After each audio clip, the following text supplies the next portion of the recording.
Hello students, CCS the matric coaching के YouTube channel पर पुनः एक बार आप सभी का स्वागत है।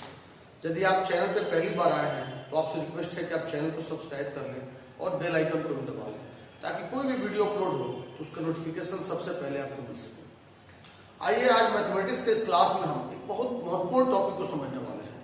बोर्ड के दृष्टिकोण से काफी महत्वपूर्ण है।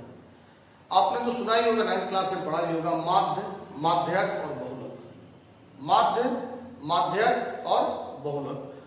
माध्यक को माध्यिका भी कहा जाता है।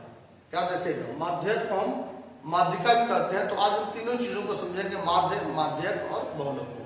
देखिए, एक सिंपल डाटा जो हो, अगर उसका माध्य, माध्यक, बहुलक निकालना है तो कैसे करेंगे, और एक वर्गीकृत डाटा जो आपको बोर्ड पर दिख रहा है वैसे का डाटा होता है माध्य, माध्यक, बहुलक कैसे निकालेंगे। तो एक सिंपल डाटा की चर्चा करते हैं। मान लीजिए आपके पास आया 2, 3, 1, 4, 3, 5। कहते हैं इसका ये जो डाटा है 2, 3, 1, 4, 3, 5, इसका हमें माध्य भी निकालना है, इसका हमें माध्यक भी निकालना है और इसका हमें बहुलक भी निकालना है। एक जो सिंपल डाटा है इसका कैसे निकालना है। जब ऐसे क्वेश्चन आते हैं तो ऑब्जेक्टिव दृष्टिकोण से काफी, चूंकि ऑब्जेक्टिव क्वेश्चन ऐसे पूछे जाते हैं। एक सिंपल डाटा दिया रहता है, कहता है इसका माध्य, माध्यक, बहुलक निकालना है। तो चलिए माध्य निकालने के तरीके उसमें चर्चा करते हैं। माध्य हम क्या करते हैं, माध्य को हम औसत भी कर सकते हैं।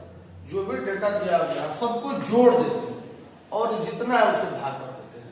जैसे कि 2, 3, 5, 5, 1, 6, 6, 4, 10, 10, 3, 13, 13, 5, 18, जो कि 18 और टोटल डाटा कितना है, 1, 2, 3, 4, 5, 6, तो 6 से माध्यक निकालने का तरीका, यानी परीक्षणों का योग, कुल योग और बटा परीक्षणों की कुल संख्या। तो सभी को जोड़ देते हैं, 3, 2, 5, 1, 6, 4, 10, 13, 5, 18 और 1, 2, 3, 4, 5, 6 अगर 6 से भाग कर देंगे ये हो जाएगा 3। ठीक है। माध्यक कैसे निकालते हैं, तो माध्यक निकालने का तरीका है, इस डेटा को हम या तो बढ़ते क्रम में या तो घटते क्रम में सजा देते हैं। तो चलिए बढ़ते क्रम में सजाते हैं। तो सबसे पहले छोटे लिखेंगे, सबसे छोटा क्या है 1, उसके बाद है 2, उसके बाद है 3, उसके बाद एक और 3 है, उसके बाद है 4 और उसके बाद है 5। हमने इसको बढ़ते क्रम में सजा दिया। बढ़ते क्रम में सजाने के बाद जो बीच में आएगा, एकदम बीचों बीच, वही इसका इस डेटा का माध्य हो, इस आंकड़े का माध्य हो जाएगा, माध्यक हो जाएगा। तो बीच में जैसे मान लीजिए 1, 2, 3, 4, 5, 6 है, 6, तो 6 का बीच में कौन आएगा। अगर 7 होता तो 3 इधर छाड़ देते, 3 इधर छाड़ देते, बीच वाला बन जाता। 9 होता तो 4 इधर छाड़ देते, 4 इधर छाड़ देते, बीच वाला बन जाता। लेकिन जब 6 है तो आप आधे छाड़ेंगे, 2 उधर छाड़ेंगे, 2 इधर छाड़ेंगे तो 2 बचेगा। तो जो 2 बचेगा, 2 इधर छाड़ देंगे तो इधर, ये 2 बचता है। इन दोनों को जोड़ देते हैं, इन दोनों क्या करते हैं, जोड़ देते हैं, यानी 3 और 3 6 बटा 2 कर देते हैं। दोनों को जोड़कर 2 कर देते हैं, यानी इसका माध्यक हो जाएगा 3। अगर हमारे पास ये 5 नहीं होता, सपोज कीजिए, तब हमारे पास कितना डाटा होता है, तो 1, 2, 3, 4, 5 हो जाता। तो 2 इधर छाड़ देते, 2 इधर छाड़ देते, बस बीच वाला हो जाता। इसमें कोई भाग करने की आवश्यकता नहीं है। समझ रहे होंगे। अगर विषम बार होगा, यानी 9 होगा तो 4 इधर छाड़ देंगे, 4 इधर छाड़ देगा, 5वां बीच में जो बचता है वही माध्यक हो जाएगा। अगर बीच में 2 बच जाता है, यानी सम बार है, तो बीच में 2 बचेगा, तो 2 बचेगा तो दोनों को जोड़कर 2 से भाग कर देते हैं। ठीक है। उसके बाद बहुलक के लिए बहुलक देखते हैं कि जो अधिक बार आता है, इसमें देख रहे हैं कि 3 अधिक बार आया है, 3 2 बार आया है, बाकी सब एक ही बार आया है, तो इसका बहुलक हो जाएगा 3। ठीक है। इसको उन्होंने समझा था पिछले क्लास में, सिंपल चीजें हैं। फिर से मैं ब्रीफ करता हूं कि आपको जब माध्य निकालना होता है तो सबको जोड़ देते हैं, बटा जितना होता है उसे भागा कर देते हैं। जितना सबको जोड़ दिया और सबको जोड़ने के बाद जितना, जैसे सबको जोड़ा 18 है, 6 हुआ तो 6। माध्यक निकालना हो तो सबको बढ़ते क्रम में या घटते क्रम में सजा देते हैं और बीच वाला उठा लेते हैं, बीच वाला ही माध्यक हो जाता है। अगर बीचों बीच, अगर बीच में 2 आता है, यानी सम बार होगा, तो दोनों को ले लेंगे, दोनों को जोड़ देंगे और 2 से भाग देते हैं। ठीक है। और बहुलक निकालना है तो बस जो अधिक बार आया वही बहुलक हो जाएगा। इसमें आता है, मान लीजिए 3 भी 2 बार आया हो और 5 भी 2 बार आया हो, तो 5 मान अधिक है तो 5 को बहुलक मानेंगे। ठीक है। अब आते हैं इस डाटा पर। ये जो डाटा दिया है एक वर्गीकृत डाटा है, वर्गांतराल दिया हुआ, बारंबारता दिया हुआ है, इसका हमें तीनों निकालना है। एक ही डाटा हम लोग तीनों निकालेंगे, माध्य, माध्यक और बहुलक। तो ये जो डाटा ऐसे दिया है ना, इसको हम ऐसे सजा देंगे। वर्गांतराल है तो सबसे पहले हम ऐसे कॉलम बनाएंगे, ध्यान लेते हैं वर्गांतराल, ये हो गया हमारा वर्गांतराल।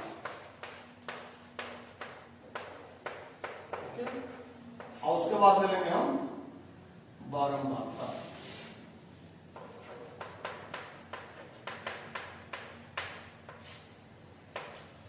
क्या है वर्गांतराल? 0 से 10 है, 0 से 10, 10 से 20, 20 से 30, 30 से 40, 40 से 50, 50 से 60 और 60 से 70। ठीक है। 0 से 10 का बारंबारता कितना है? 2। 10 से 20 की बारंबारता है 1, 20 से 30 का बारंबारता है 3 और 30 से 40 का बारंबारता है 5, 40 से 50 का बारंबारता है 2, 50 से 60 का बारंबारता है 1 और 60 से 70 का बारंबारता है 3। ठीक है। बस हमने इस डाटा को लंबवत कर दिया। ठीक है, यानी उसको छेद था तो ऊर्ध्वाधर कर दिया। अब आते हैं इसमें क्या करना होता है हमको, ध्यान रखिएगा। तो दो तरह डाटा होता है, कभी कभी होता है कि वर्गांतराल नहीं ले जाते हैं, ये चर राशि में रहे तब तो एक साइड हो जाता है। यहाँ पर बारंबारता करेंगे हम लोग, फ्रीक्वेंसी होता है, इसके लिए एफ आई से लिखते हैं, एफ आई। और हमको वर्ग चिन्ह निकालना पड़ेगा। वर्ग चिन्ह निकालेंगे तो एक्स आई होगा, यानी वर्ग चिन्ह निकालेंगे, वर्ग चिन्ह, इसी वर्ग चिन्ह को हम एक्स आई कहते हैं। जब ये डाटा हमारा वर्गीकृत डाटा होता है, अगर अवर्गीकृत डाटा है तो कोई दिक्कत ही नहीं है। वर्गीकृत डाटा तो क्या निकालना पड़ेगा? एक्स आई निकालना पड़ेगा। एक्स वर्ग चिन्ह, अब फिर बताते हैं ऑब्जेक्टिव में, मतलब पूछता है तो 20 और 30 का वर्ग चिन्ह क्या होगा? वर्ग अंतराल 20-30 का वर्ग चिन्ह। तो वर्ग चिन्ह निकालने का तरीका है कि दोनों को जोड़ देते हैं और 2 से भाग कर देते हैं, यानी 20-30 का वर्ग चिन्ह होगा 30 से 20 50/2, मतलब हो जाएगा 25 इसका वर्ग चिन्ह।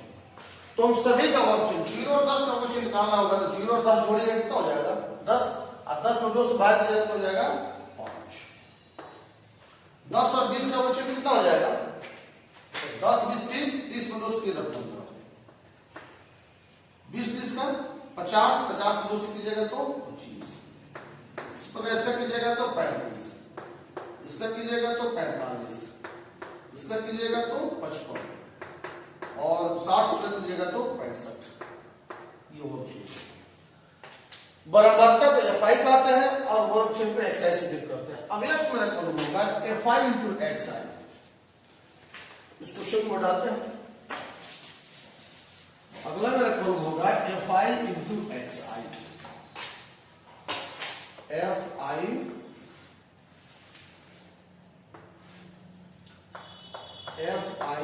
एक्स आई, यानी एफ आई और एक्स आई को गुना करके जाएंगे। इसमें एफ आई क्या है?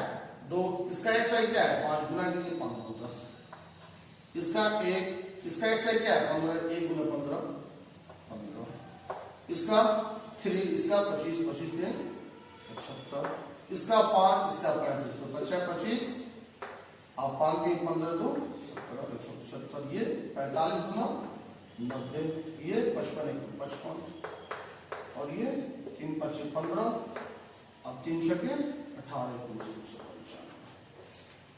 एफ आई इंटू एक्स आई। ठीक है, एक्स आई कैसे निकाले आपने देख लिया, दोनों के बीच का निकालता, जोड़ कर 2 से भाग कर देते, सब एक्स आई निकल गया। अब आप क्या के एफ आई एक्स आई निकाले, एफ आई से एक्स आई से गुना किया, सामने सामने एफ आई एक्स आई निकाले। एफ आई को जोड़ते हैं और योग को कहते हैं, सिंबल होता है सिग्मा, सिग्मा एफ आई निकालेंगे। सिग्मा एफ आई का मतलब हो गया एफ आई का जोड़। जोड़ दीजिए 2 1 3 3 3 6 6 5 11 11 2 13 13 14 14 3 17। फिर से जोड़िए 2 1 3 3 3 6 5 11 11 2 13 13 14 और 14 3 17। सिग्मा एफ आई का मतलब हो गया एफ आई का योग। अब निकालेंगे sigma F I X I. Sigma F I X I, यानी इसका जोड़ निकालेंगे। ये कितना होगा, जोड़ लीजिए। 5 5 10 5 15 5 20 5 25, 2 2 1 3 3 1 4 7 4 11 11 7 18 18 और 9 27 27 5 32 32 में 48 से 1 हाथ में 4 4 4 4 1 5 5 1 6 615। Sigma F I X I क्या आया, 615। तो सब जोड़ लीजिएगा, ठीक है। अब जो माध्य का जो सूत्र होता है, माध्य बराबर दर्शन होता है, माध्य का ये संकेत ऐसे होता है, ऐसे संकेत होता है। माध्य बराबर जो होता है प्रत्यक्ष विधि से बताया कि 3 विधि, फिर बता दें आपको कि 3 विधियां है माध्य निकालने के। एक है प्रत्यक्ष विधि, दूसरा है आपका काल्पनिक माध्य विधि और तीसरा है पग विचलन विधि।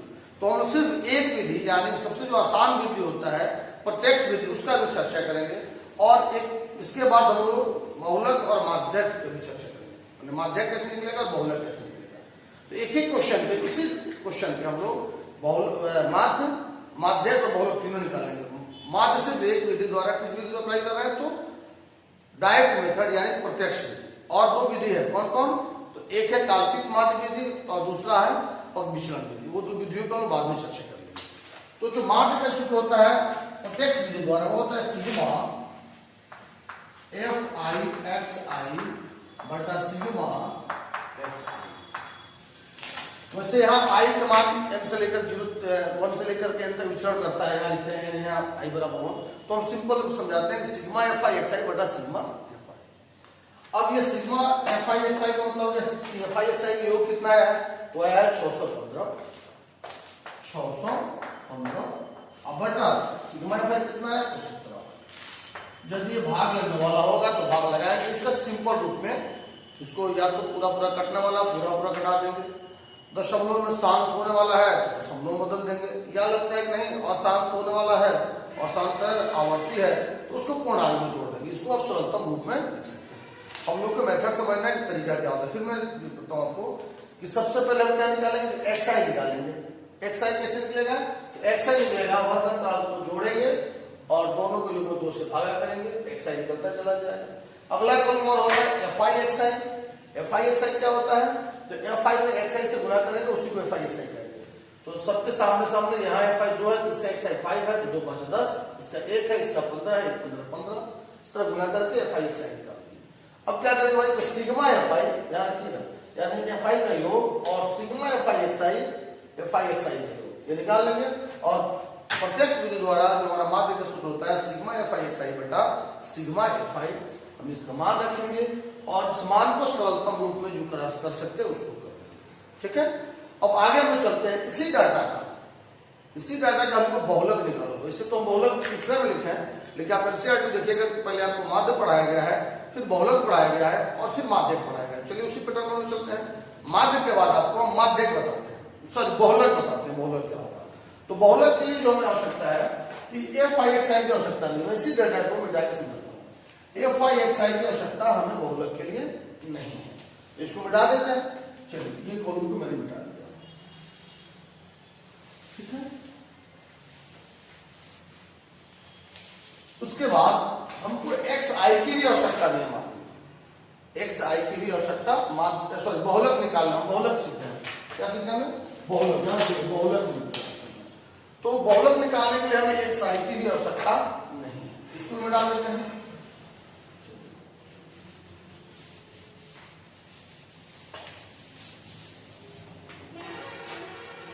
अब आते हैं इसमें सबसे पहले क्या करते हैं, चलिए सिग्मा एफ आई को नाम उठा देते हैं। इसकी क्वेश्चन वही क्वेश्चन मैंने से रखा है।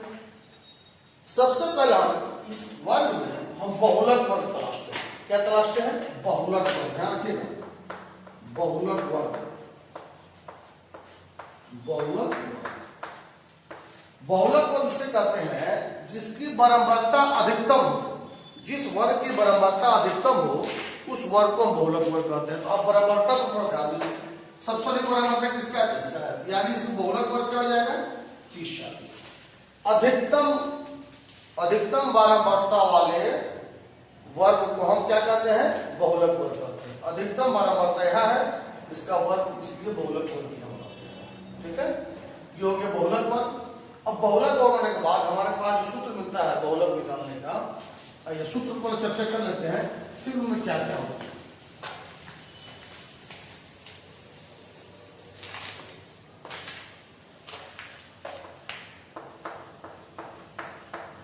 बहुलक बराबर होता है L plus F1 minus F0 बटा 2F1 minus F0 minus F2 into H। ठीक है, F1 L plus F1 minus F0 बटा 2F1 minus F0 minus F2 into H। अब आपके पास ये नए नए टर्म्स आ गए, कौन क्या होता है। तो सबसे पहले देखिए हमने बहुलक वर्ग तलाश किया। बहुलक वर्ग याद है किस बताया था, बहुलक बताया था कि जिसकी बारंबारता सबसे अधिक हो, सबसे अधिक बारंबारता 5 का है, तो इसका वर्ग हम कहेंगे बहुलक वर्ग। यानी इस प्रश्न में बहुलक वर्ग आपके सामने होता है 30 और 40। इस क्वेश्चन को बहुलक वर्ग कहा जाएगा 30 और 40। तो बहुलक इसमें सूत्र में L प्लस L कहते हैं बहुलक वर्ग की निम्न सीमा। क्योंकि बहुलक वर्ग 30-40 है, तो 30 इसका निम्न सीमा है और 40 इसका उच्च सीमा है। तो L का मतलब है, मैं सूत्र लिखता हूं, L कहते हैं बहुलक वर्ग की निम्न सीमा। निम्न मतलब निचली सीमा, निम्न सीमा। अब आप साथ साथ इस क्वेश्चन दोनों चलते हैं। इस क्वेश्चन के लिए L क्या हो जाएगा आपके पास, तो बहुलक वर्ग 30-40 है, 30 हो जाएगा। ठीक है, हम यहाँ पे इस क्वेश्चन के बारे में जो टर्म्स आए उसका देखिए F1 F0 F2 तीन है, F1 F0 F2, तो 1 0 2। इसमें एक होता है बहुलक वर्ग की बारंबारता और एक होता है बहुलक वर्ग से ठीक पहले वर्ग की बारंबारता और एक होता है बहुलक वर्ग के ठीक बाद वाले वर्ग की बारंबारता। यानी एक बहुलक वर्ग की बारंबारता होती है। तो F1 जो होता है ना बहुलक वर्ग की बारंबारता होती है। F1 क्या होती है, F1 बहुलक वर्ग की बारंबारता, बहुलक वर्ग की बारंबारता। ओके, F1 बहुलक वर्ग की बारंबारता। F0, अब बताइए कि 1 से पहले 0 आता है के बाद आता है। अगर हम संख्या को बढ़ते क्रम में सजाए तो 0 से बड़ा 1 होता है, यानी 1 से पहले 0 होता है। तो F1 जो बहुलक वर्ग की बारंबारता, सिर्फ याद रखिएगा 1 से पहले 0 होता है, तो F0 का मतलब हो गया बहुलक वर्ग से ठीक पहले वर्ग की बारंबारता। F0 का मतलब हो गया बहुलक वर्ग के ठीक पहले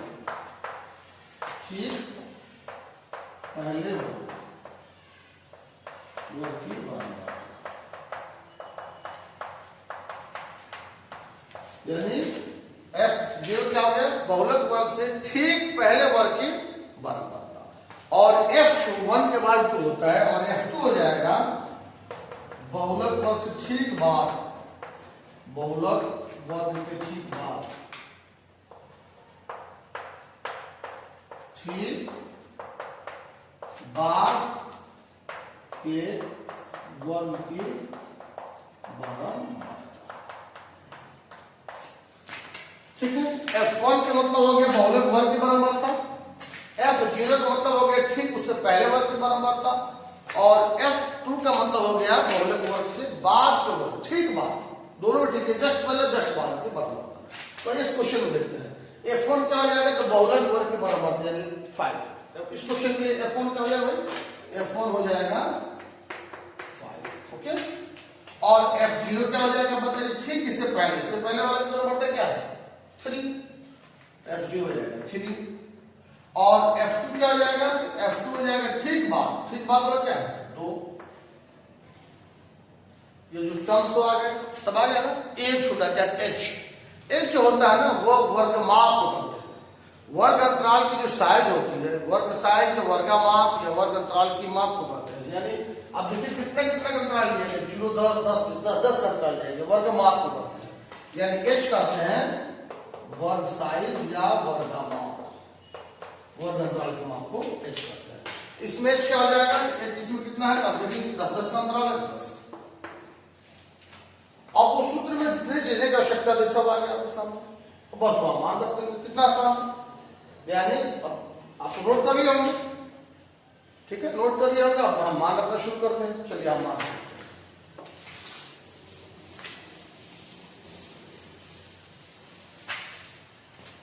आइए मान रखते हैं एल कितना है मेरे पास 30 प्लस F1 कितना है 5 माइनस F0 कितना भाई तो 3 बटा 2F1 मतलब 2 से मल्टीप्लाई करें। F1 कितना है तो 5 तो 2 गुने 5, ठीक है, माइनस F0 कितना है तो F0 कितना हो जाएगा पास तो 3 अब माइनस F2 कितना है 2 इंटू H सोल्व करके 30 प्लस इसको सोल्व कर दिया 5 में 3 गया तो 2 बटा 5 गुना 10 और 3 2 5 हो जाएगा 10 माइनस 3 माइनस 5 हो जाएगा इंटू 30 प्लस हो जाएगा 2 बटा 5 गुने 10 ये प्लस अलग 5 गुना 10 2 2 गुना 4 30 प्लस 4 मतलब हो जाएगा 40। ठीक है, बस इसको मान रख देना। ध्यान रखिएगा यहां दिक्कत क्या होती है, जो बहुलक का जो सूत्र होता है वो होता है L plus F1 minus F0 बटा 2F1 minus F0 minus F2 into H। F1 होता है बहुलक वर्ग के बराबर, सिर्फ एक याद रखिएगा F1 F0 F2 तो होता है। F1 अगर बहुलक वर्ग की है तो उससे पहले वाला हो जाएगा बहुलक वर्ग से ठीक पहले, यानी 1 से पहले 0 होता है। तो F0 का मतलब हो गया बहुलक वर्ग से ठीक पहले वर्ग की बराबरता, और F2 हो गया बहुलक वर्ग से बाद वर्ग की बराबरता, ठीक है। और F और H क्या का वर्ग, ये हमारा आ गया इस डाटा का बहुलक निकालना, ठीक है। अब इसी डाटा को हम निकालेंगे क्या, इसी डाटा को हम निकालेंगे माध्यक। एक ही वीडियो हम चाहते हैं तीनों चीज कंप्लीट कर दें। इसका हम लोग माध्यक निकालेंगे तो बाकी सब तो हटाते हैं इसको और माध्यक में चलते हैं। ये सब क्वेश्चन हमारा वही है।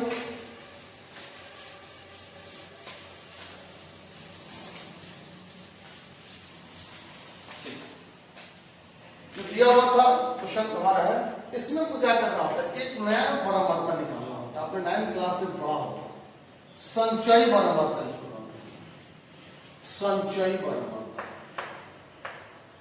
संचयी बराबरता, संचय का मतलब तो सब जानते हो जमा करना।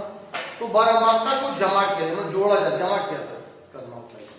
जैसे कि यहाँ बराबरता 2 आया है तो 2 तो है, उसके बाद जो आ रहा है उसको जमा करते जाएंगे। 2 प्लस 1 यहाँ जाए संचयी बराबरता 3 प्लस 3 नहीं हुआ 3 3 6 बराबरता जोड़ते जाएंगे। 6 यहाँ आएंगे तो 6 5 और आ गया 6 5 11, यहाँ आएंगे तो 11 2 13 और यहाँ आएंगे 13 1 14 और यहाँ आएंगे 14 3 17, यानी टोटल योग आता है वही आ जाएगा आपको संचयी बराबरता है।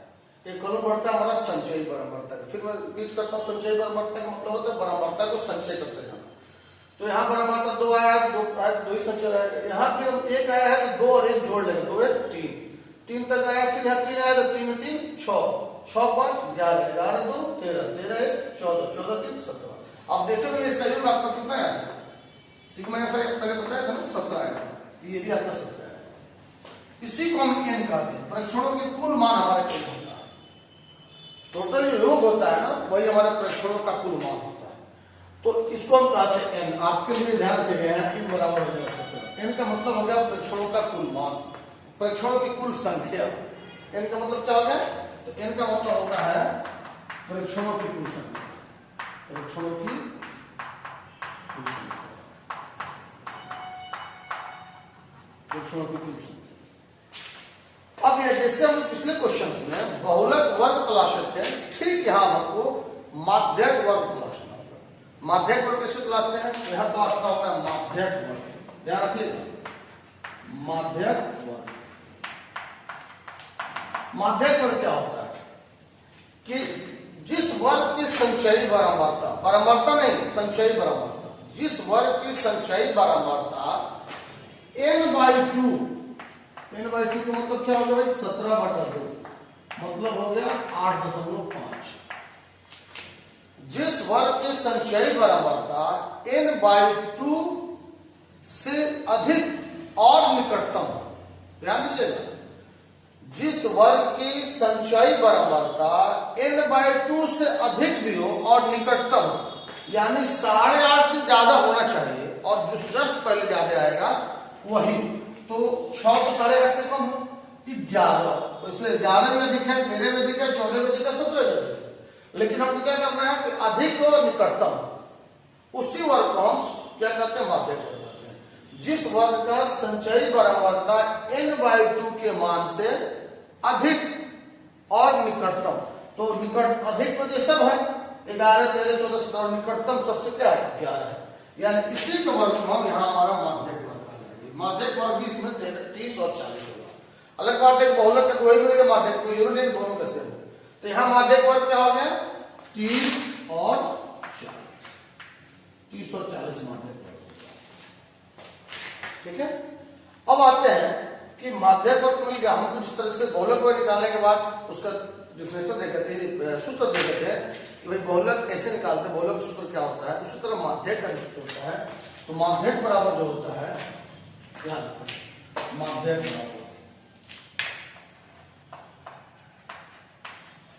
बराबर होता है L प्लस, ठीक है, L प्लस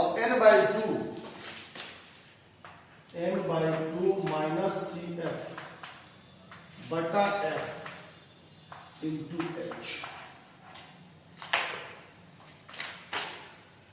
माध्यक सूत्र L plus n/2 minus CF बटा F इंटू H। अब ये सब L n/2 तो देख ही रहे हैं, n निकालना यही n/2 है, तो n तो हो गया। इसमें आते हैं L क्या होता है, L को एग्जाम में क्या होता है, प्रक्षेपण की कुल संख्या, जैसे क्या प्रक्षेपण की संख्या 17 है, तो L क्या होता है, L होता है माध्यक वर्ग की निम्न सीमा। उसमें L क्या था, बहुलक वर्ग, माध्यक वर्ग बहुलक में था बहुलक वर्ग की निम्न सीमा, यहां होगा माध्यक वर्ग की निम्न सीमा। L का मतलब हो गया माध्यक वर्ग की निम्न सीमा, ओके, ठीक है। अब आते हैं, एक हो गया CF और एक हो गया F और उसके बाद होता है H। H जैसे वहां था क्या वर्गा माप, यहां भी H वर्गा माप की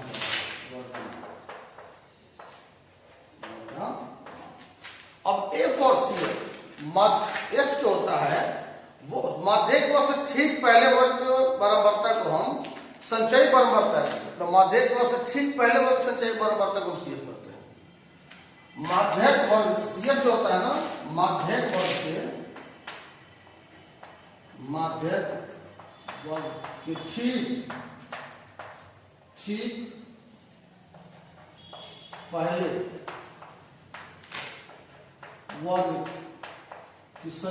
वर्ग की संचयी बराबरता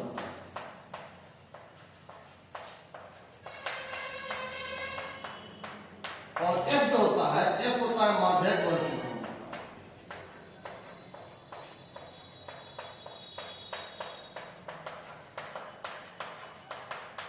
ध्यान से यहां थोड़ा समझना, F और CS का तो कंफ्यूजन है। F जो होता है माध्यक वर्ग की बराबरता और CF जो होता है माध्यक वर्ग से ठीक पहले वर्ग की संचयी बराबरता, ठीक है। अब इस क्वेश्चन में आते हैं, क्या क्या हमारा L कितना हो जाएगा बता दीजिए। L माध्यक वर्ग निम्न सीमा यानी 30, उसके बाद n/2 क्या हो जाएगा भैया आपके पास, n/2 को निकाले हुए हैं 17/2 यानी 8.5। उसके बाद हम क्या CF क्या होगा, तो माध्यक वर्ग से ठीक पहले वर्ग, माध्यक वर्ग ये है ना, ठीक पहले वर्ग ये है, इसका क्या संचयी बराबरता क्या हो जाएगा 6।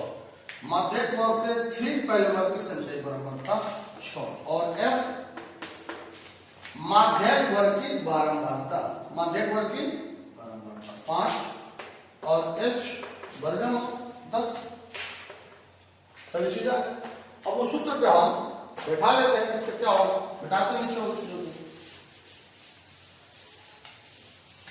L कितना बैठेगा एल कितना आपका है, तो एल 30 है, तो 30 प्लस n/2, सीधे n/2 कर सकते हैं, n/2 का मान निकाले 8.5 माइनस सी एफ कितना आपके पास, तो 6 बटा एफ कितना है, तो 5 इंटू एच कितना है, 10। अब 30 प्लस ये घटाइए कितना, सारे आंसर 2.5 बटा 5 इंटू 10, 2.5 में 5 काटिए, 2 बार में कटेगा, तो 2 5 10, तो हो जाएगा 30 प्लस 5। ठीक है, तो ये अलग अलग मान होंगे आपको। अब इसको चाहते तो बट्टा में रख सकते थे, 17/2 करके सोल्व कर सकते थे।